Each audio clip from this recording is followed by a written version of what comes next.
Good morning, students. അപ്പോൾ ഇന്നത്തെ ക്ലാസ്സിൽ നമ്മൾ ഡിസ്കസ് ചെയ്യുന്നത് എൻവയോൺമെൻറ്റ് ഇമ്പാക്റ്റ് അസസ്മെൻറ്റിൻ്റെ ആവശ്യങ്ങൾ എന്തൊക്കെയാണെന്നാണ്. അപ്പോൾ ലാസ്റ്റ് ക്ലാസ്സിൽ ഫസ്റ്റ് മൊഡ്യൂളിൽ കുറച്ച് ബേസിക് കാര്യങ്ങൾ ഞാൻ നിങ്ങൾക്ക് നോട്ട്സ് തന്നായിരുന്നു. ഡിഫറെൻറ്റ് ടൈപ്പ് ഓഫ് പൊല്യൂഷൻ, അതുപോലെ എന്തൊക്കെ പൊല്യൂട്ടൻസ് ഉണ്ട്, ഏതൊക്കെ സോഴ്സിലൂടെയാണ് പൊല്യൂഷൻസ് ഉണ്ടാവുന്നത്, ഇതിനെക്കുറിച്ചൊക്കെ ഒരു ഐഡിയ തന്നായിരുന്നു. അപ്പോൾ ജസ്റ്റ് ഇനീഷ്യലി കുറച്ച് പൊല്യൂഷൻസിൻ്റെ കുറച്ച് ഡീറ്റെയിൽസ്, അതായത് എങ്ങനെയൊക്കെയാണ് എൻവയോൺമെൻറ്റ് പൊല്യൂഷൻ ഉണ്ടാവുന്നത്, പൊല്യൂട്ടൻസ് എന്താണ് എന്നുള്ള ഒരു ബ്രീഫ് ഡീറ്റെയിൽസ് കൊടുത്തതിന് ശേഷം എൻവയോൺമെൻറ്റ് ഇമ്പാക്റ്റ് അസസ്മെൻറ്റിൻ്റെ നീഡ്സ് എന്തൊക്കെയാണെന്നുള്ളതും പിന്നെ അതിന് എന്തൊക്കെ പ്രോസസ്സസ് എന്തൊക്കെയുണ്ടെന്നുള്ളതും നമുക്ക് ഇന്നത്തെ ക്ലാസ്സിൽ ഡിസ്കസ് ചെയ്യാം. അപ്പോൾ ജസ്റ്റ് സിലബസിൻ്റെ ഒരു ഓവർവ്യൂ ഇതാണ്. നമ്മൾ പലതരം പൊല്യൂഷൻസും പലതരം പൊല്യൂട്ടൻസിനെ കുറിച്ചും നമ്മൾ പഠിക്കും. Then how EIA evolved in the world as well as in India. അത് നിങ്ങൾ നോട്ട്സ് വായിക്കുക, അത് ജസ്റ്റ് തിയറട്ടിക്കൽ ബാക്ക്ഗ്രൗണ്ട് മതി, just you can read through it. Then next is what are the various elements in EIA that we will discuss in detail. അതിലൊരു processes, step by step procedures നമ്മൾ നോക്കാം. Then finally the key elements in the EIA developed by our government in 2006 as per the notification which the government proposed in 2006. So this is the overall syllabus of this module. So first of all, before going into the environmental impact assessment, we must know what is environmental pollution. So pollution എങ്ങനെയാണ് ഉണ്ടാവുന്നത്? നമ്മൾ ഈ ഭൂമിയിൽ ജീവിക്കാൻ വേണ്ടി നമുക്ക് വേണ്ട രീതിയിലുള്ള സാഹചര്യങ്ങൾ ഉണ്ടാക്കും. We create our own comfort zones in this earth. So rapid population increase and industrialization will lead to a lot of imbalance in the environment, and that is the adverse effect of this imbalance is the environmental pollution that you already know. So these processes are releasing a variety of extraneous materials and energy into environment in a continuous and uninterrupted manner. So that is called as pollution. Now ഒരു example എടുക്കുകയാണെങ്കിൽ, ഇപ്പോൾ നമ്മൾ building construct ചെയ്യുന്നുണ്ട്. So building is constructed and they have a life. ബിൽഡിങ്സിനൊരു particular life ഉണ്ട്. അധികം കാലം നമുക്കൊരു ബിൽഡിംഗ് ഇങ്ങനെ വെക്കാൻ പറ്റില്ല. You will have to maintain the building, you have to demolish the building. There are situations where you need to demolish the building and construct new buildings. So initially it is fine, നമ്മുടെ population കൂടുന്നില്ല, ഒരു proper ഒരു it's within a threshold, then it is not an issue. നമ്മൾ building demolish ചെയ്ത് കഴിഞ്ഞാൽ waste dispose ചെയ്യാൻ പറ്റില്ല. But beyond that limit, if you have keeping on demolishing the building, then whatever is coming out, the waste is actually the concrete waste which can cause lot of carbon dioxide emission. So now it becomes a problem. So എന്ത് കാര്യമാണെങ്കിലും നമ്മുടെ whenever we do it in excess, then that becomes an environmental pollution. Like rapid industrialization can lead to air pollution, lot of air pollution, water pollution, etc. Now, how you define pollution? So here there is a definition. An undesirable change in physical, chemical and biological characteristics of water, air and soil that may harmfully affect human, animal and plant life, industrial progress, living conditions and cultural assets. So whatever you do, whether it can be physical, chemical or biological changes in the environment, that is called as a pollution. അപ്പോൾ നമ്മൾ ഒരു example എടുക്കും. ഇപ്പോൾ ഞാൻ demolition വേസ്റ്റിനെ കുറിച്ച് പറഞ്ഞു. നമ്മൾ buildings demolish ചെയ്യുമ്പോൾ വരുന്ന വേസ്റ്റ് ആണ് carbon dioxide emission. Similarly you construct many industries, then that can lead to air pollution and water pollution. And another example which I can say is we have vast industrialization as well as urbanization. So for that you need what? You need the power source. അപ്പോൾ നമുക്കറിയാം കേരളത്തിൽ നമ്മൾ use ചെയ്യുന്ന hydro electric പവറാണ്, but it is not the case everywhere.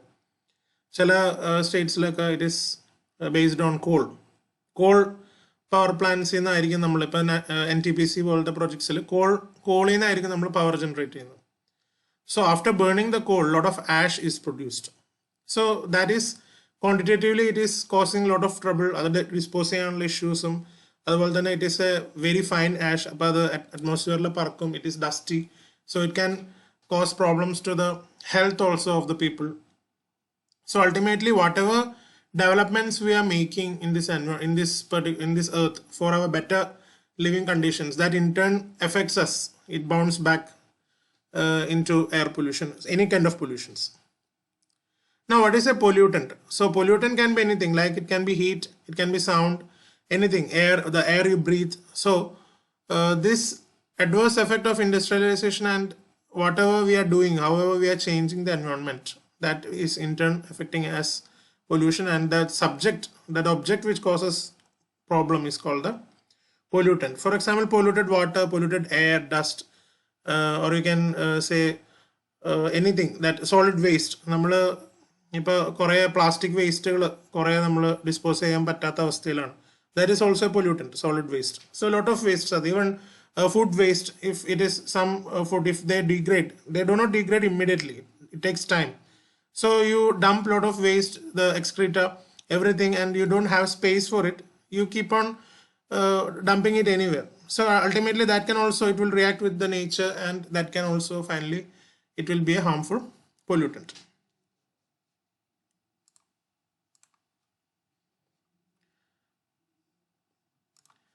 So a classification of pollution, you have natural pollution, that is whatever present in nature. അതായത് ഇപ്പോൾ carbon dioxide നേച്ചറിലുണ്ട്, അതിൻ്റെ അളവ് കൂടുവാണെങ്കിൽ that becomes a natural pollution. But we are the triggering factor. We are the one who are the reason for that pollution. Next is artificial pollution. That is obviously when the human interact with the environment, then the pollution which arises is called the artificial pollution. അപ്പോൾ artificial pollutionൽ വരുന്നത് air pollution, water pollution, terrestrial pollution, noise pollution, radiation, emissions from nuclear reactors, etc. Thermal pollutions, temperature, increasing the temperature, that is another major thing which we are facing now, global warming.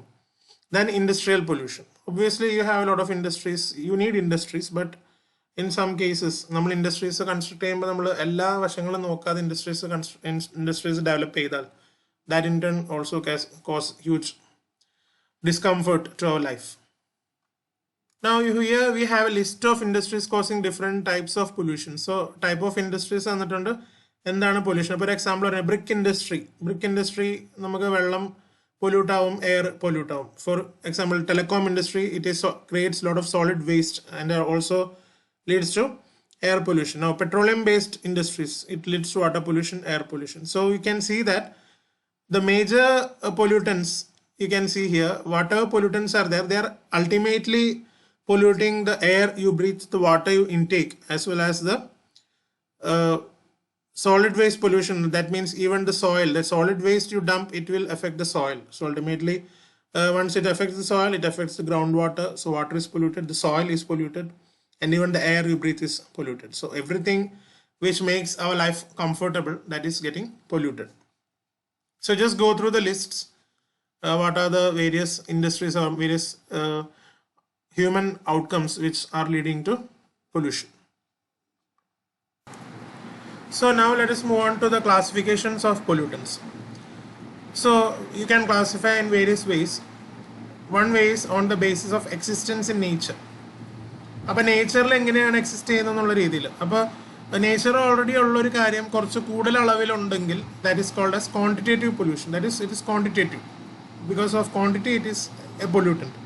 Four example carbon dioxide, നമ്മുടെ നേച്ചറിൽ ഏറ്റവും abundant ആയിട്ടുള്ള ഒരു ഗ്യാസാണ് carbon dioxide. So it can be termed as a quantitative pollutant. And that carbon dioxide quantity, if it is increasing, it will definitely cause trouble to us. Next is qualitative pollutant. Definitely നമ്മൾ കാരണം ഉണ്ടാവുന്ന pollutants ആണ് quantitative pollutants, like industrial development, urbanization, all these factors. Even നമ്മുടെ agricultural ഇൻഡസ്ട്രീസിൽ use ചെയ്യുന്ന insecticides, pesticides, these are all in turn they are all pollutants ultimately. So they are called qualitative pollutants. That is man-made. Next is on the basis of the form which they persist. അപ്പോൾ അതിൻ്റെ formation അനുസരിച്ച് നമുക്ക് രണ്ട് രീതിയിൽ divide ചെയ്യാം. ഒന്ന് primary പൊല്യൂട്ടൻറ്റും ഒന്ന് secondary pollutant. അപ്പോൾ ഇതിൻ്റെ അകത്ത് പറയേണ്ട ഒരു എക്സാമ്പിൾ, നിങ്ങൾ ഓൾറെഡി ഇതൊക്കെ പണ്ട് പഠിച്ചിട്ടുള്ളതാണ്. അതായത് നമ്മൾ ഇൻഡസ്ട്രീസിൽ നിന്ന് എമിറ്റ് ചെയ്യുന്ന smoke, that is directly coming from industry, and it will exist like that. Thick smokes, it will be there in industrial areas. But whenever there is moisture in the atmosphere, definitely that will react, that will be combining with the water molecules and it will lead to smoke. So that is the difference between a primary pollutant and a secondary pollutant. You already know that. Similarly, fumes, ash, dust, nitric oxide and sulfur dioxide, ഇതെല്ലാം primary pollutants ആണ്. And that when reacts with the atmospheric oxygen, you get sulfur trioxide, nitrogen dioxide, ozone, then it becomes a secondary pollutant. Next is on the basis of disposal. നമ്മൾ dispose ചെയ്യുന്ന waste ഇപ്പം നമ്മൾ ഇപ്പോഴത്തെ കാലത്ത് പുതിയൊരു system follow ചെയ്യുന്നുണ്ടല്ലോ. നമ്മൾ എവിടെയെങ്കിലും വേസ്റ്റ് ബോക്സ് കണ്ടു കഴിഞ്ഞാൽ you have two waste box. That is, one is degradable waste and another is non-degradable waste. അപ്പോൾ എപ്പോഴും നമ്മൾ ഡിവൈഡ് ചെയ്തിട്ട് അത് ഡിഗ്രേഡ് ചെയ്യുന്ന സാധനം ഫുഡ് വേസ്റ്റ് എന്തെങ്കിലും ആണെങ്കിൽ നമ്മൾ ബയോഡിഗ്രേഡബിൾ ആയിട്ട് ഇടും. That will definitely, it won't cause harm, much harm to us. But non-biodegradable, if you are not disposing it, that can be an issue later on.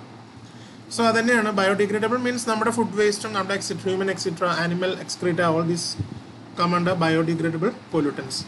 Non-biodegradable നമ്മൾ plastic waste, അതുപോലെ തന്നെ നമ്മുടെ pesticides, all these chemicals which are emitted, they are all non-degradable. ഇപ്പോൾ ഞാൻ പറഞ്ഞ പോലെ നേരത്തെ thermal power plant നിന്ന് വരുന്ന coal burn ചെയ്തിട്ട് വരുന്ന fly ash, ഇതെല്ലാം non-biodegradable ആണ്. It will be there in the nature in that form and it won't decompose. Sometimes it may decompose, but most of the cases it won't decompose. അപ്പോൾ എന്താണ് എൻവയോൺമെന്റൽ impact assessment എന്നുള്ളത് നമ്മൾ മനസ്സിലാക്കുക. അതായത് ഒരു particular project നമ്മൾ humans ചെയ്യുന്ന ഓരോ കാര്യങ്ങളും നമ്മൾ ഡെവലപ്പ് ചെയ്യുന്ന നമ്മുടെ റോഡ് കൺസ്ട്രക്ഷൻ ആയാലും ഒരു ഡാം കൺസ്ട്രക്ഷൻ ആയാലും airports anything industrial development power plants അതെന്ത് സ്റ്റാർട്ട് ചെയ്യുമ്പോഴും അതിൻ്റെ പോസിറ്റീവ്സും അതിൻ്റെ പ്രോസ് ആൻഡ് കോൺസ് ഐഡൻറ്റിഫൈ ചെയ്യുന്ന ഒരു പ്രോസസ്സിനെയാണ് നമ്മൾ എൻവയോൺമെന്റൽ ഇമ്പാക്ട് അസസ്മെന്റ് എന്ന് പറയുന്നത്. സോ അതിനകത്ത് നമ്മൾ ഐഡൻറ്റിഫൈ ചെയ്യുക, you identify in what way it will cause problem or it may not cause problem. Then you predict to what extent, like എത്ര കൊല്ലത്തേക്ക് അതിന് ഇമ്പാക്ട് ഉണ്ടാവും, ഇല്ലെങ്കിൽ ചിലപ്പോൾ ഇത്രയും കാലം കഴിയുമ്പോഴേ ഇമ്പാക്ട് സ്റ്റാർട്ട് ചെയ്യും. Then you evaluate based on that. Then you suggest the mitigations. ചില projects ഇപ്പോൾ even if there is an industrial project and it is causing some harm to public, you have a mitigation method. Then you propose that mitigation method. So all these processes are collectively called as environmental impact assessment. അപ്പോൾ ഇതിൻ്റെ ആവശ്യം എന്താണെന്ന് പറഞ്ഞു കഴിഞ്ഞാൽ നമുക്ക് ഏത് project വരുമ്പോഴും it is not an easy thing. നമുക്ക് പ്രൊജക്റ്റ് ആവശ്യമുണ്ട്. ഇപ്പോൾ power generation is a major thing. Everything is depending on the power generation. അതിനിപ്പോൾ ഒരു കോൾ വളരെ അധികം കിട്ടുന്ന ഒരു സ്ഥലത്ത്, ഇപ്പോൾ ഇന്ത്യയിൽ നമ്മൾ ഈവൻ കോൾ ഇമ്പോർട്ട് ചെയ്യുന്നുണ്ട് പുറത്തുനിന്ന്. അപ്പോൾ ചില സ്ഥലത്ത് ഹൈഡൽ പവർ ഇല്ല, അല്ലെങ്കിൽ വേറെ ഏതെങ്കിലും സോഴ്സസ് ഇല്ലെങ്കിൽ you have to go for coal. അപ്പോൾ ഈ കോൾ തെർമൽ പവർ പ്ലാന്റ്സിന് വേണ്ടിയിട്ട് നമ്മൾ കോൾ ഇമ്പോർട്ട് ചെയ്യുക, അല്ലെങ്കിൽ നമ്മളിവിടെയുള്ള കോള് നമ്മൾ മൈൻ ചെയ്തെടുത്തിട്ട് definitely it can cos problem. അതിൽ നിന്ന് വരുന്ന ആഷ് നമുക്കൊരു പ്രോബ്ലമാണ്. ദാറ്റ് ഡസൻറ്റ് മീൻ ദാറ്റ് നമ്മളൊരു പവർ പ്ലാന്റ് സ്റ്റാർട്ട് ചെയ്യാൻ പാടില്ല എന്നല്ല. പവർ പ്ലാന്റ് സ്റ്റാർട്ട് ചെയ്യുമ്പോൾ ശ്രദ്ധിക്കേണ്ട ചില കാര്യങ്ങൾ, അതായത് അവിടുത്തെ പബ്ലിക്കിനെ ഡിസ്റ്റർബ് ചെയ്യാത്ത രീതിയിൽ ആ ഫ്ലൈ ആഷ് ഡംപ് ചെയ്യാനുള്ള പ്രോപ്പർ ചാനൽസ് അല്ലെങ്കിൽ proper dumping solutions. If you can collectively group all the issues of the public and also experts, then definitely you can run that project without causing any harm to the public or the human health. അതിനെയാണ് നമ്മൾ impact assessment ചെയ്യുന്നത്. അപ്പോൾ project നല്ല രീതിയിൽ ചെയ്യുക, അതുപോലെ തന്നെ it won't adversely effect the environment. That is why എൻവയോൺമെന്റൽ impact assessment plays a major role. അപ്പോൾ അതുപോലെ തന്നെ നമ്മൾ ഈ പ്ലാനിങ് ചെയ്യുന്നതോടെ തന്നെ നമുക്ക് ഇമ്പാക്ട്സ് എന്താണ്, അതിൻ്റെ ഫ്യൂച്ചർ ഇമ്പാക്ട്സ് എന്ന് നമുക്ക് മനസ്സിലാക്കാൻ പറ്റും. അതുപോലെ തന്നെ പല പ്രൊജക്റ്റിലും, അതായത് എൻവയോൺമെൻറ്റിനെ എഫക്ട് ചെയ്യുന്ന എല്ലാ പ്രൊജക്റ്റിലും, അതായത് ഇപ്പോൾ ഡാം കൺസ്ട്രക്ഷൻ ആയാലും ശരി, ഇപ്പോൾ ഡാം കൺസ്ട്രക്ഷൻ ആണെങ്കിൽ കാച്ച്മെൻറ്റ് ഏരിയയിൽ വെള്ളം വന്നു കഴിഞ്ഞാൽ ബാക്കി ആർക്കും വെള്ളം കിട്ടാത്തൊരു സിറ്റുവേഷൻ വരാം. അതുപോലെ തന്നെ ഇപ്പോൾ nuclear power plants, highly densed population ഉള്ള കേരള പോലത്തെ സ്റ്റേറ്റിലൊരു ന്യൂക്ലിയർ പവർ പ്ലാന്റ് വരുന്നത് it is a great risk. നിങ്ങൾ ചെർണോബിൽ എന്ന് പറഞ്ഞ സീരീസ് കണ്ടിട്ടുണ്ടാവും. അതിനകത്ത് ആക്ച്വലി നടന്ന സംഭവമാണ് ചെർണോബിളിൽ. So what happens is that ആ ന്യൂക്ലിയർ പവർ പ്ലാന്റിൽ അവരുടെ ഒരു റോങ് ജഡ്ജ്മെൻറ്റ്, അല്ലെങ്കിൽ അവർ യൂസ് ചെയ്ത ഇൻഫീരിയർ മെറ്റീരിയൽ കാരണം ഉണ്ടാകുന്നൊരു explosion, entire city was destroyed because of that. So that is another impact. അതായത് നമ്മൾ എന്ത് ചെയ്യുമ്പോഴും അതിൻ്റെ എല്ലാ വശങ്ങളും ആലോചിച്ചിട്ട് വേണം അത് ചെയ്യുക എന്നുള്ളതാണ് അതുകൊണ്ട് ഉദ്ദേശിക്കുന്നത്. That doesn't mean that you cannot start a nuclear power plant, but you have to do the proper assessment. അതുപോലെ തന്നെ ഫ്യൂച്ചർ പോളിസീസ്, അതായത് ഇപ്പോൾ നമ്മളൊരു പ്രൊജക്റ്റ് ചെയ്യുകയാണ്, അപ്പോൾ അതിൻ്റെ ഒരു അസസ്മെൻറ്റ് നടത്തി കഴിഞ്ഞാൽ അതിൻ്റെ മോണിറ്ററിങ് ഒരു പെർട്ടിക്കുലർ പീരീഡിൽ നമ്മൾ മോണിറ്റർ ചെയ്യുകയാണെങ്കിൽ ഭാവിയിൽ എങ്ങനെയായിരിക്കും അത് എഫക്റ്റ് ചെയ്യുന്നത്, വേറെ പ്രൊജക്റ്റിൽ അത് ചെയ്യുമ്പോൾ നമുക്ക് എങ്ങനെ ഇമ്പ്രൂവ് ചെയ്യാം, ഇതെല്ലാം നമുക്ക് എൻവയോൺമെൻറ്റൽ ഇമ്പാക്ട് അസസ്മെൻറ്റ് കൊണ്ട് ചെയ്യാൻ പറ്റും. Now, what are the salient features of EA? അപ്പോൾ ഞാൻ നേരത്തെ പറഞ്ഞ പോലെ തന്നെ നമ്മൾ ഒരു പ്രൊജക്റ്റ് സ്റ്റാർട്ട് ചെയ്യുമ്പോൾ അതിന് നെഗറ്റീവ് ഇമ്പാക്റ്റും പോസിറ്റീവ് ഇമ്പാക്റ്റും സ്റ്റഡി ചെയ്യാൻ പറ്റും, അത് മനസ്സിലാക്കാൻ പറ്റും. അതുപോലെ തന്നെ നെഗറ്റീവ് ഇമ്പാക്റ്റ് എത്രത്തോളം ഉണ്ടോ അത് എത്രത്തോളം കുറയ്ക്കാൻ നമുക്ക് പറ്റും എന്നുള്ളതും EA വെച്ചിട്ട് പറ്റും. And next thing is it measures the level of plan implementation and the degree of effectiveness of environmental protection measures.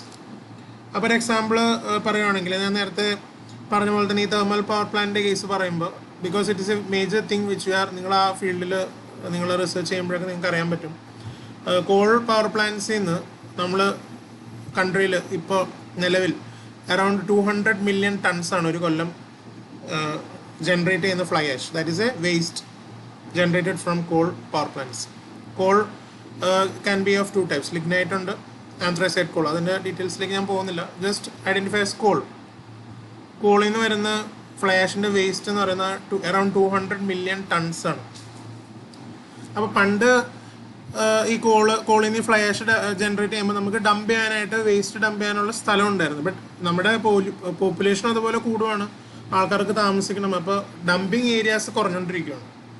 അപ്പോൾ നമ്മളതിൻ്റെ ഫോർകാസ്റ്റ് നടത്തി, അതായത് 2010 ജനറേഷൻ എത്രയാണ്, 20 എത്ര വരും, അല്ലെങ്കിൽ 22 എത്ര വരും എന്നുള്ളത് നോക്കിയിട്ട് various projects were started to manage that waste. Like അതിൽ നിന്ന് വരുന്ന ഫ്ലൈ ആഷ് വെച്ചിട്ട് you can incorporate it in concrete, you can manufacture bricks, fly ആഷിൻ്റെ ബ്രിക്കുകൾ ഉണ്ടാക്കാം. അതുപോലെ തന്നെ you can use it in road construction. അപ്പോൾ പല സ്ഥലത്തും യൂസ് ചെയ്തിട്ട് നമുക്ക് അതിൻ്റെ ഡിസ്പോസൽ ഇല്ലാതാക്കാം. അപ്പോൾ നിലവിൽ ഇപ്പോൾ ഇന്ത്യയിൽ 200 മില്യൺ ടൺ ഒരു കൊല്ലം ഫ്ലൈ ആഷ് ജനറേറ്റ് ചെയ്യുവാണെങ്കിൽ അതിൻ്റെ ഒരു 80% യൂട്ടിലൈസ് ചെയ്യുന്നുണ്ട് പോസിറ്റീവായിട്ട്. അത് തിരിച്ച് പിന്നെയും ഡിമോളിഷ് ഒക്കെ ചെയ്യുമ്പോൾ എൻവയോൺമെൻറ്റിലേക്ക് വരുമെങ്കിലും you can delay the interaction of that waste the environment. So these are all actually the outcomes of environment impact assessment. ഇനി ഈ EAയുടെ നീഡ്, ഇപ്പം ഞാൻ പറഞ്ഞ എക്സാമ്പിളിന് അതിൻ്റെ നീഡ്, അതായത് ഇപ്പോൾ ഒരു പ്രൊജക്റ്റ് വരുവാണ്. ഫോർ എക്സാമ്പിൾ ഒരു ന്യൂക്ലിയർ പവർ പ്ലാന്റ് നമുക്ക് എറണാകുളം ഡിസ്ട്രിക്റ്റിൽ കൺസ്ട്രക്ട് ചെയ്യണം. You know that Ernakulam is A very densely populated city. അപ്പോൾ ഇവിടെ ഒരു ന്യൂക്ലിയർ പവർ പ്ലാന്റ് ഉണ്ടാക്കണം എന്നുള്ളത് ആ സ്റ്റേക്ക് ഹോൾഡർ, അല്ലെങ്കിൽ ആ പവർ പ്ലാന്റ് തുടങ്ങാൻ പോകുന്ന ആൾക്കാർക്ക്, അതോറിറ്റീസിനും അത് അവരുടെ it's the profit side for them. But we can suggest various other options അല്ലേ. അപ്പോൾ ഇത്രയും ഡെൻസ്ലി പോപ്പുലേറ്റഡ് സ്ഥലത്ത് ഒരു ന്യൂക്ലിയർ പവർ പ്ലാന്റ് വന്നാലുള്ള നെഗറ്റീവ് ഇമ്പാക്ട്സ് നമുക്കറിയാം. So we can mitigate that, you can completely reject that proposal and you can suggest an alternative that we will go for solar powered projects because it is not at all harmful and it is environmental friendly. അപ്പോൾ ഇതെല്ലാം ചെയ്യണമെങ്കിൽ you need to do the assessment. ഈ assessment ചെയ്യുമ്പോൾ എല്ലാ സ്റ്റേക്ക് holders involve ആയിരിക്കും. അതായത് ഇപ്പോൾ ആ പ്രൊജക്റ്റ് സ്റ്റാർട്ട് ചെയ്യുന്ന അതോറിറ്റി ആരാന്ന് വെച്ചാൽ അവർ, and government authorities which give sanction to this projects. You have the politicians as well. അതുപോലെ തന്നെ you have the environmental activist which are authorised. അതായത് പ്രോപ്പർ എന്ത് കാര്യം പറഞ്ഞാലും പ്രശ്നം ഉണ്ടാക്കാൻ വേണ്ടി വരുന്ന ആക്ടിവിസ്റ്റുകൾ ഇഷ്ടം പോലെ ഉണ്ട്. അതല്ലാതെ through proper NGOs and there are proper environmental related organizations which really work for the betterment of the environment. They will be involved. Of course the public will be involved. അതിൻ്റെ ചുറ്റും താമസിക്കുന്ന ആൾക്കാരും പബ്ലിക്കിൻ്റെ ഒപ്പീനിയൻ ഇല്ലാതെ ഒരു സ്റ്റെപ്പും further എടുക്കരുത് എന്നാണ് actually environmental impact അസസ്മെൻറ്റിൽ പറയുന്നത്. അങ്ങനെയാണെങ്കിൽ മാത്രമേ നമുക്കൊരു എൻവയോൺമെൻറ്റ് ഫ്രണ്ട്ലി ഒരു പ്രൊജക്റ്റ് ഡെവലപ്പ് ചെയ്യാൻ പറ്റുള്ളൂ.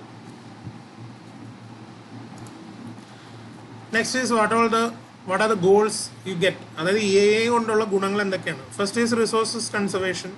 Of course natural resource can be conserved. You can minimise the waste. നേരത്തെ ഞാൻ പറഞ്ഞ ഫ്ലൈ ആഷിൻ്റെ disposal only because of assessment we were able to judge that this much waste will generate in so and so years. അപ്പോൾ ഇത്രയും കാലം കൊണ്ട് നമ്മൾ അതിനുള്ള സൊല്യൂഷൻസ് കണ്ടിട്ട് പലതരത്തിലുള്ള റിസർച്ചുകളിലൂടെ ആ വേസ്റ്റിനെ എങ്ങനെയൊക്കെ നമുക്ക് യൂട്ടിലൈസ് ചെയ്യാം. ഇപ്പോൾ പ്ലാസ്റ്റിക് വേസ്റ്റ് നമ്മൾ റോഡിൽ യൂസ് ചെയ്യുന്നുണ്ട്, ബിറ്റുമിൻ്റെ അകത്ത് മിക്സ് ചെയ്തിട്ട് പ്ലാസ്റ്റിക് വേസ്റ്റിനെ നമ്മൾ മിനിമൈസ് ചെയ്യുന്നുണ്ട്. അതുപോലെ തന്നെ പല വേസ്റ്റ് എങ്ങനെ നമുക്ക് മിനിമൈസ് ചെയ്യാം അല്ലെങ്കിൽ റീസൈക്കിൾ ചെയ്യാം എന്നുള്ളതാണ് EA കൊണ്ട് ഉദ്ദേശിക്കുന്നത് മേജറായിട്ട്. Waste, pollution, everything. And then recovery of the byproduct, we recycle. That is what I told about the recycling. Then efficient use of equipments, and finally you have the sustainable development. So evolution of EIA already ഞാൻ പറഞ്ഞു, just ഞാൻ share ചെയ്ത നോട്ട്സിലുണ്ടാവും, നിങ്ങൾ just വായിച്ച് നോക്കിയാൽ മതി. Around the world എങ്ങനെയാണ് EIA evolve ആയതും അതുപോലെ ഇന്ത്യയിൽ എങ്ങനെയാണ് EIA ഇവോൾവ് ആയതെന്നുള്ളത് ജസ്റ്റ് വായിച്ച് നോക്കിയാൽ മതി. Now moving on to the steps in EIA, there are 2 steps: initial environmental examination and then full scale environmental impact assessment. Full scale environmental impact assessment എന്ന് പറഞ്ഞാൽ മൊത്തത്തിൽ ആ പ്രൊജക്റ്റ് വരുമ്പോൾ എന്തൊക്കെ പ്രശ്നങ്ങളുണ്ടാവും നമ്മൾ ഡീറ്റെയിൽഡ് ആയിട്ട് അനലൈസ് ചെയ്യുന്നതാണ് ഫുൾ സ്കെയിൽ അസസ്മെൻറ്റ് എന്ന് പറയുന്നത്.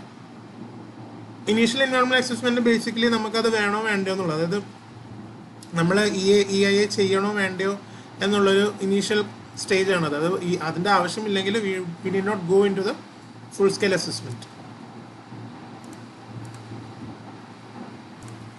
അപ്പോൾ ഞാൻ നേരത്തെ പറഞ്ഞ പോലെ ഇനീഷ്യൽ എൻവയോൺമെൻറ്റൽ എക്സാമിനേഷൻ ചെയ്യുന്നത് ഒരു പ്രൊജക്റ്റിൽ ഡീറ്റെയിൽഡ് EIA വേണോ വേണ്ടയോ എന്നുള്ളതാണ്. അതായത് ഇപ്പോൾ നമ്മളൊരു പ്രൊജക്റ്റ് സ്റ്റാർട്ട് ചെയ്യുമ്പോൾ നമ്മൾ ഇനീഷ്യൽ അസസ്മെൻറ്റ് തെറ്റിക്കഴിഞ്ഞാൽ, ഇഫ് ഇറ്റ് ഗോസ് റോങ്, നമ്മൾ പിന്നീട് ആ പ്രൊജക്റ്റിൻ്റെ അഡ്വാൻസ്ഡ് സ്റ്റേജസിലേക്ക് പോകുമ്പോൾ പല എൻവയോൺമെൻറ്റൽ ഇഷ്യൂസ് ഓരോരുത്തർ കൊണ്ടുവരും. ആൻഡ് അതുകൊണ്ട് തന്നെ ഈ ഇനീഷ്യൽ എൻവയോൺമെൻറ്റൽ അസസ്മെൻറ്റ് വളരെ ഇമ്പോർട്ടൻ്റ് ആണ്. അപ്പോൾ ഒരു പ്രൊജക്റ്റിൽ അത് വേണോ വേണ്ടയോ എന്നുള്ള ഒരു കാര്യം. അതുപോലെ തന്നെ വളരെ ചെറിയ ബഡ്ജറ്റിൽ കുറേ എക്സ്പെർട്സിനെ വെച്ചുകൊണ്ടായിരിക്കും നമ്മൾ ഈ ഇനീഷ്യൽ എൻവയോൺമെൻറ്റൽ എക്സാമിനേഷൻ ചെയ്യുന്നത്. അപ്പോൾ നമുക്കൊരു ഫെർദർ ഫുൾ സ്കെയിൽ EIAയുടെ ആവശ്യം പോലും ഇല്ലാതെ വളരെ ഫീസിബിൾ ആയിട്ടുള്ള സൊല്യൂഷൻസ് ഇനീഷ്യൽ സ്റ്റേജിൽ തന്നെ കിട്ടും. അപ്പോൾ full scale environmental impact assessment is lot of disciplines are involve. അതായത് ഇപ്പോൾ air pollution, solid waste management എല്ലാ ഗ്രൂപ്പിനെയും ചേർന്ന ഒരു it's A detailed assessment. So എല്ലാ ഏരിയാസിലും എങ്ങനെയൊക്കെ ഒരു പ്രൊജക്റ്റ് ഇമ്പാക്റ്റ് ചെയ്യും എന്നുള്ളത് നമ്മൾ ഡീറ്റെയിൽഡ് ആയിട്ട് സ്റ്റഡി ചെയ്യും. For example, whether it impacts on the natural resources, air quality, neighbourhood, everything. ഇപ്പോൾ നാച്ചുറൽ റിസോഴ്സസ് എന്ന് പറയുമ്പോൾ ഇപ്പോൾ നമ്മൾ വലിയൊരു റോഡ് പ്രൊജക്റ്റ് കൺസ്ട്രക്ട് ചെയ്യുമ്പോൾ obviously you need natural aggregates അല്ലേ. അപ്പോൾ നാച്ചുറൽ അഗ്രിഗേറ്റ്സ് കിട്ടണമെങ്കിൽ നമ്മൾ you have to do the quarrying. Quarry ചെയ്യുമ്പോൾ obviously there can be adverse effect on the environment, there will be landslides. അതുപോലെ തന്നെ ആ depletion, അത്രയും അഗ്രിഗേറ്റ്സ് നമ്മൾ യൂസ് ചെയ്യുമ്പോൾ ഡിപ്ലീറ്റ് ചെയ്യും. അപ്പോൾ ഇതൊക്കെയാണ് as far as natural resource. അത് മാത്രമല്ല, ഇപ്പോൾ മൈനിങ് ചെയ്യുകയാണെങ്കിൽ അതിൻ്റെ ഓരോ ഇമ്പാക്ട്സ് ഉണ്ടാവും. മൈൻ ചെയ്തിട്ടുള്ള natural resource കുറയാം.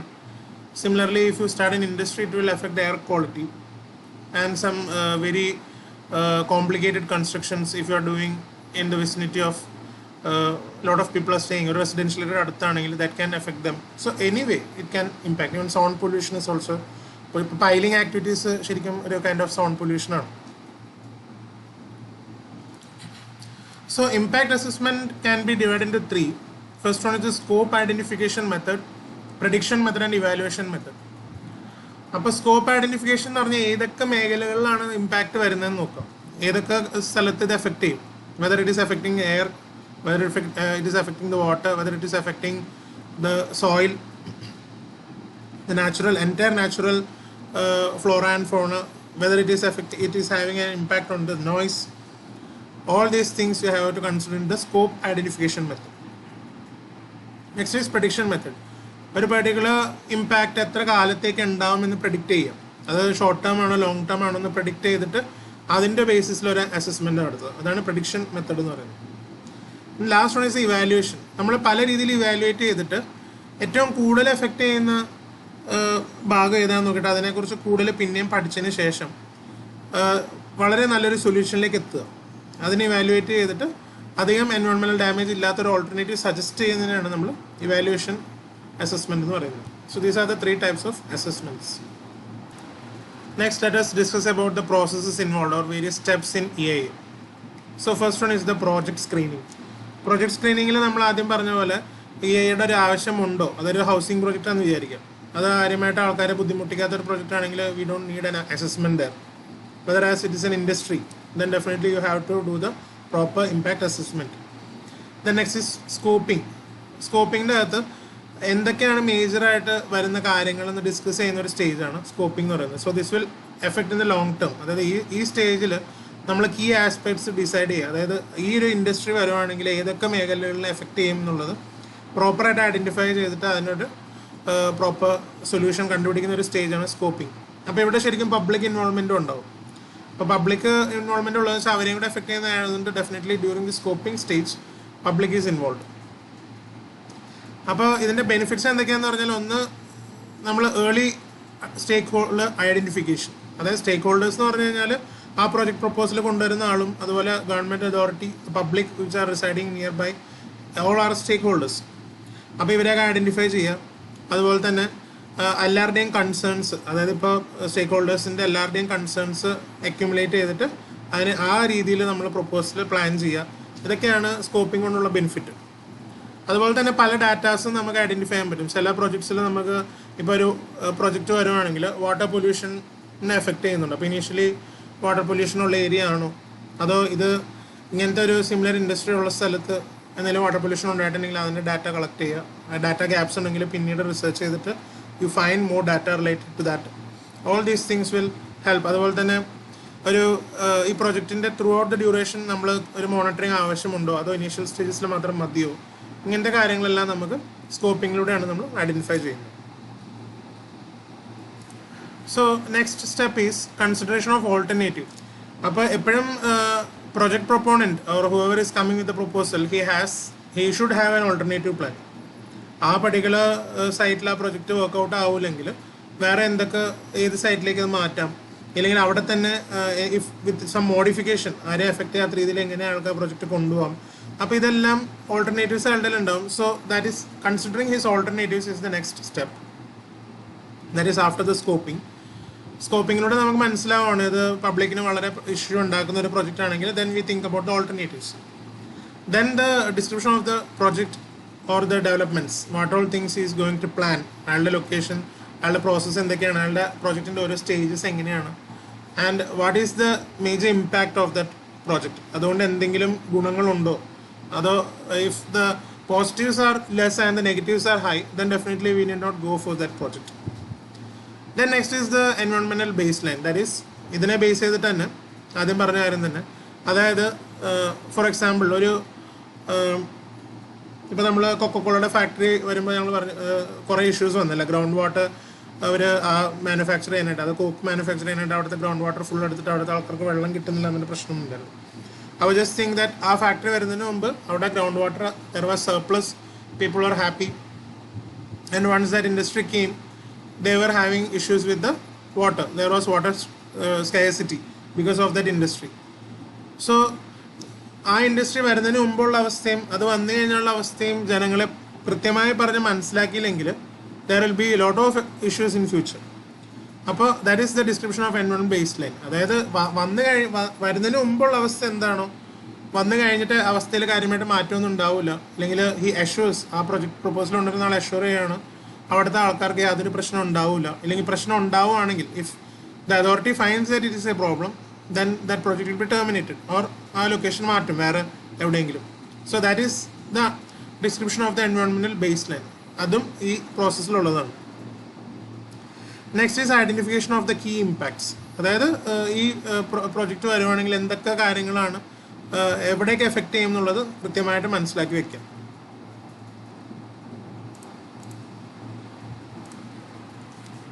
So next is the prediction of impact.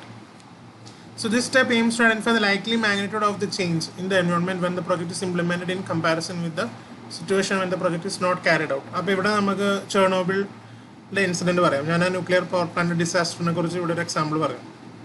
അതായത് നിങ്ങൾക്കറിയാം ന്യൂക്ലിയർ പവർ സോഴ്സ് ആണ് ഏറ്റവും ഹൈലി അൺഇൻറ്ററപ്റ്റഡ് പവർ സോഴ്സ് അല്ലേ. ഇത്രയും കൂടുതൽ പവർ ജനറേറ്റ് ചെയ്യാൻ പറ്റുന്ന വേറെ പ്രൊജക്റ്റ് ഇല്ല. അതുകൊണ്ട് that was A very great achievement and it is a great venture to start a power plant. But ആ ഒരു ഇൻസിഡൻറ്റ് കാരണം, അത് സംഭവിക്കാൻ സാധ്യതയുള്ള ഇൻസിഡൻ്റ് അല്ല, കാരണം അത്രയും കാലമായിട്ട് അവിടെ ഒരു ഇഷ്യൂ ഉണ്ടായിരുന്നില്ല. ബട്ട് ആ ഒരു ദിവസം ആ ഒരു wrong decision, some of the wrong decisions made, and also the Russian government was using some inferior quality material because they want to make money. അപ്പോൾ അതുകൊണ്ടൊക്കെയാണ് ആ ഇൻസിഡൻറ്റ് ശരിക്കും ട്രിഗർ ചെയ്തത്. പിന്നീട് ആ ഗവൺമെൻറ് ആ കാര്യങ്ങളൊന്നും പുറത്ത് വിട്ടില്ല. അപ്പോൾ അതാണ് ഇമ്പാക്റ്റ് എന്ന് പറയുന്നത്. അതായത് പ്രഡിക്റ്റ് ചെയ്യുക, ആ ഒരു ഇമ്പാക്റ്റ് പെട്ടെന്നായിരിക്കുമോ എപ്പോഴും ഉണ്ടാവുമോ എന്നുള്ളൊരു prediction, that is very important.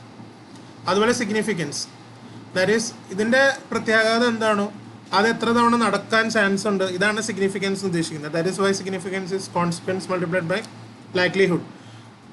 ആ ഒരു കേസിൽ ചെർണോബിൾ ഇൻസിഡൻറ്റിൽ ആ ഒരു പ്രാവശ്യം ആ സംഭവം നടന്നുള്ളൂ. That means likelihood was very 0.001%, but that consequences were very high. So always significance is actually the multiplication of consequence and likelihood.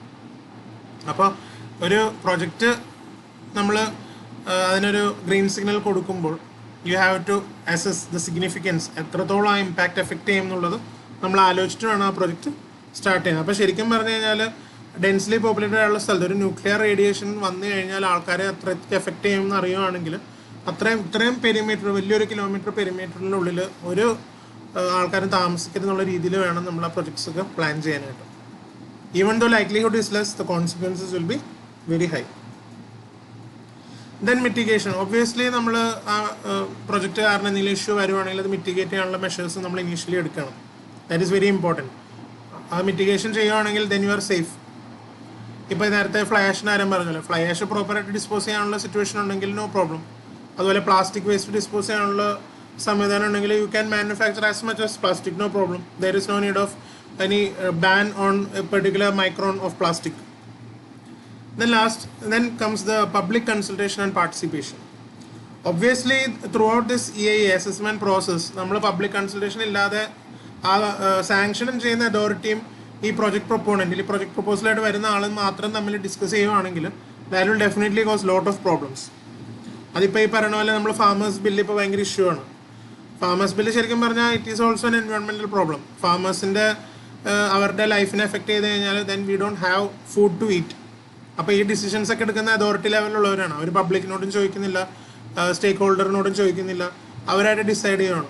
So public consultation ഇല്ലാതെ ഒരു പ്രൊജക്റ്റും, whether it is impacting the environment or not, but it is a common government approach that you have to include the public opinion is a major thing, especially when it comes to the environmental impacts. So next is environmental impact statement. അപ്പോൾ ഒരു statement ഉണ്ടാക്കിയിട്ട് അത് എല്ലാവരുടെയും മുന്നിൽ വെച്ച് അവതരിപ്പിക്കുക എന്നുള്ളതാണ് അടുത്തത്. അത് കഴിഞ്ഞിട്ട് അതൊരു കമ്മിറ്റി റിവ്യൂ ചെയ്യും. റിവ്യൂ ചെയ്തതിന് ശേഷമായിരിക്കും അതിൻ്റെ ഡിസിഷൻ. അപ്പോൾ ഡിസൈഡ് ചെയ്തിട്ട് എല്ലാവരുടെയും ഒപ്പീനിയനൊക്കെ നോക്കിയിട്ട് അത് ഹാംഫുൾ ആണെങ്കിൽ we decide that we don't want that project. If it is okay, അതിന് മിറ്റിഗേഷനൊക്കെ ചെയ്യാൻ പറ്റും, അത് കാര്യമായിട്ട് എൻവയോൺമെൻറ്റൽ പ്രോബ്ലംസ് ഉണ്ടാവില്ല എന്നുണ്ടെങ്കിൽ വി സ്റ്റാർട്ട് ഇറ്റ്. അപ്പോൾ ആ പ്രൊജക്റ്റിന് നമ്മൾ ഓക്കെ പറഞ്ഞാൽ പോലും you have to do a monitoring. അപ്പോൾ ഡിസിഷൻ യെസ് ആണെങ്കിൽ അതിനുശേഷം അതിനെ മോണിറ്ററിങ് ചെയ്യണം. അതിൻ്റെ ഓരോ ഡെവലപ്മെൻറ്റിലും അതിൻ്റെ മോണിറ്ററിങ് ചെയ്യണം. ആദ്യം ഈ പ്രൊജക്റ്റ് കൊണ്ടുവരുന്ന ആൾ ആദ്യം പറയണം അയാളുടെ പ്ലാനൊക്കെ വെച്ചിട്ട് എല്ലാം ഓക്കെ ആണെങ്കിലും later on he may change his plan or he may make some dilutions in his plan. അപ്പോൾ പ്രോപ്പറായിട്ട് അത് മോണിറ്റർ ചെയ്തില്ലെങ്കിൽ പിന്നീട് പ്രശ്നം ഉണ്ടാവും. And then last step is very important, auditing. അതായത് പ്രോപ്പർ ഓഡിറ്റിംഗ് ചെയ്യണം. അതായത് ഇപ്പോൾ ഒരു വേസ്റ്റ് ജനറേഷൻ ഉണ്ടെങ്കിൽ എത്രത്തോളം വേസ്റ്റ് ജനറേറ്റ് ചെയ്യും, അതിൻ്റെ അളവുകൾ ആദ്യം പ്രഡിക്റ്റ് ചെയ്തതിന് കൂടുതലാണോ, ഇതെല്ലാം ഓഡിറ്റ് ചെയ്താൽ മാത്രമേ നമുക്ക് അതിനുള്ള മിറ്റിഗേഷൻ മെഷേഴ്സും അതുപോലെ തന്നെ ഏതെങ്കിലും ഫ്യൂച്ചർ പ്രൊജക്റ്റ്, അതുപോലത്തെ ഫ്യൂച്ചർ പ്രൊജക്റ്റിൽ നമുക്ക് you can modify the judgements. അതായത് ഇനി ഇങ്ങനത്തെ പ്രൊജക്ട്സ് വേണോ, അഥവാ ആ പ്രൊജക്ട്സ് ചെയ്യുവാണെങ്കിൽ അത് ഏതെങ്കിലും രീതിയിൽ അതിനെ മിറ്റിഗേറ്റ് ചെയ്യാൻ പറ്റുമോ എന്നുള്ള കാര്യങ്ങൾക്ക് നമുക്ക് ഡിസൈഡ് ചെയ്യാൻ പറ്റുള്ളൂ. Now let us see the process. അപ്പോൾ ഇത്രയും കാര്യം പറഞ്ഞത് ഒരു ഫ്ലോ ചാർട്ടിൽ ഇവിടെ കാണിക്കുകയാണ്. അതായത് ആദ്യം നമ്മൾ ആ പ്രൊജക്റ്റ് ഐഡൻറ്റിഫൈ ചെയ്യുന്നു. And that project proponent comes with the project to the authority. Then you do the screening and you say that EIA is not required, then well and good, that project moves on. And ആദ്യത്തെ എക്സാമിനേഷനിൽ നിന്ന് initial environmental examination നടത്തിയതിന് ശേഷം നമുക്ക് മനസ്സിലാവുന്നു EIA വേണം എന്നുള്ളത്. അത് കഴിഞ്ഞ് EIAയിലുള്ള ഓരോ സ്റ്റെപ്പ്, അതായത് സ്കോപ്പിംഗ് ചെയ്യുന്നു, then you do the impact analysis, അത് കഴിഞ്ഞ് മിറ്റിഗേഷൻ മെഷേഴ്സ് പറയുന്നു. ഇതെല്ലാം വെച്ചിട്ട് നമ്മളൊരു റിപ്പോർട്ട്, ഈ ആൾക്കാരെല്ലാവരും കൂടെ റിപ്പോർട്ട് ഡെവലപ്പ് ചെയ്യുന്നു. And committee reviews that. അതിനുശേഷം നമ്മൾ അതിൻ്റെ ഡിസിഷൻ വരുന്നു that it is not safe. അപ്പോൾ നമ്മൾ അപ്രൂവ് ചെയ്യുന്നില്ല. അപ്രൂവ് ചെയ്യുന്നില്ലെങ്കിൽ ഒരു ഓപ്ഷൻ ഉണ്ട്, റീഡിസൈൻ ചെയ്തിട്ട് പിന്നീട് വീണ്ടും സബ്മിറ്റ് ചെയ്യാം. And if it is approved then definitely നേരത്തെ പറഞ്ഞാൽ മോണിറ്ററിങ്ങും ഓഡിറ്റിങ്ങും ഒക്കെ നടത്തിയതിന് ശേഷം you have the for future what all things you have to plan if such projects are done. അപ്പോൾ throughout the environment impact assessment there is always public involvement. Public involvement throughout the പ്രോസസ്സിലുണ്ടെങ്കിലും അവരുടെ involvement നമ്മൾ ആവശ്യമുള്ള stage, അതായത് സ്കോപ്പിങ്ങിലും റിവ്യൂയിലും public involvement ഇല്ല എങ്കിൽ പിന്നീട് public വരരുത്, ഒരു പ്രശ്നമുണ്ടല്ലോ. കാരണം അപ്പോൾ പബ്ലിക്കിനെ ഇൻവോൾവ് ചെയ്യാന്നുള്ളത് അതോറിറ്റിയുടെ ആവശ്യമാണ്, ഇൻവോൾവ് ചെയ്യാന്നുള്ള പബ്ലിക്കിൻ്റെ ആവശ്യമാണ്. It is mutual. അപ്പോൾ ഈ രണ്ട് സ്റ്റേജിലും പബ്ലിക് ഇൻവോൾവ്മെൻറ്റ് വളരെ അത്യാവശ്യമാണ്. However public involvement is very essential through out the process. Okay, so ഇത്രേ ഉള്ളൂ ഈ ക്ലാസ്സിൽ. ഇപ്പോൾ നെക്സ്റ്റ് ക്ലാസ്സിൽ ഗവൺമെൻറ് നോട്ടിഫിക്കേഷൻസും അതുപോലെ തന്നെ ബാക്കിയുള്ള നമ്മുടെ ഇന്ത്യൻ റെഗുലേഷൻസിനെ കുറിച്ചൊക്കെ ഡിസ്കസ് ചെയ്യാം. Okay, thank you.